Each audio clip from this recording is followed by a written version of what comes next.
Third branch on the TA tree is time structuring. Byrne said we structure our time to get our stroke needs met. And so this is a diagram of the different ways we structure time. Now, the first way that we can structure time is withdrawal. Withdrawal can be, I've got to go home, I don't want to talk to anyone, I'm not going to answer my phone, I'm not going to get on the computer, I need to withdraw, I need to just kind of process and decompress and just be by myself. Sometimes we can withdraw physically, other times we can withdraw psychologically. So you can be with a group of people, but you've checked out, you're really not there because you're withdrawing. It's one way to structure your time. Another way to structure time are with rituals. Now, we talk about ritual communication. Ritual communications are pretty low value strokes, but they're strokes. It's when you walk down the hall at the office and you say, hey, and they say, hey, how you doing? Fine, how are you? It's a series of strokes going back and forth, and it's ritual conversation. The next is, we call them pastimes. Now, pastimes are sort of prescribed ways of talking back and forth, a little more detailed than just the rituals. They, as Byrne said, were more cocktail party conversations. How about them Dodgers? How's the weather? What do you think about the last election? Things like this kind of guarantee a continual process of transactions back and forth around pretty safe topics. The next way we can structure time are work and activities. Think about the person who gets a lot of strokes from work. I think everyone here knows someone. I know I used to be that type of person. I got a lot of my strokes from work, from doing a good job. The next way we can structure our time are with games. Now, we'll talk about games extensively in our next book, but games, Byrne said, were a substitute for real intimacy. Games were played at the unconscious level that said, I need my stroke needs met, but I'm probably going to do it in order to get a source of negative strokes.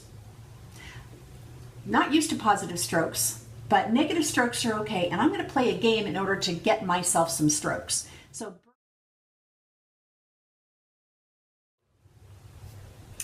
now, how do you get from a game to intimacy? What's the bridge? So this is some new data.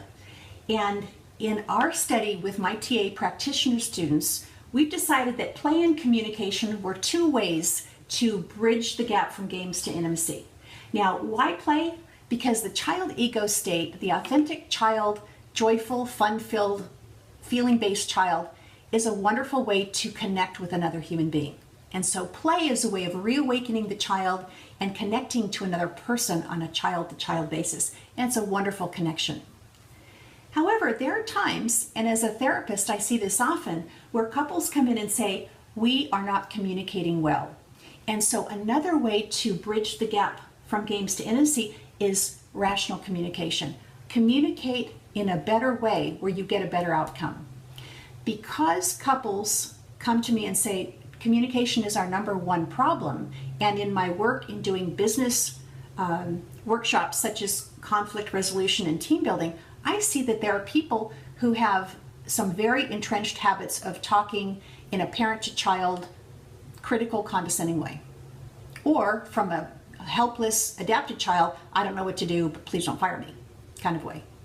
So we say play and communication are two different ways that you can bridge that gap. Now, ultimately, Byrne said the best way to structure time is to get intimacy in your life. Have strokes from a game-free, unconditional, loving place between you and another human being. Byrne didn't have a lot of hope that there was a lot of time for intimacy, but I think that if we understand what we do with our time, when we understand the strokes that we're getting and giving, we can probably increase this amount of intimacy from the smallest possible portion to larger and more effective methods. So in structuring our time, the goal is to say, how am I getting my stroke needs met? Look at this and say, I'm going to evaluate whether or not I'm putting too much time in one, not enough time in the other, and how can I restructure my time to get the strokes I really want.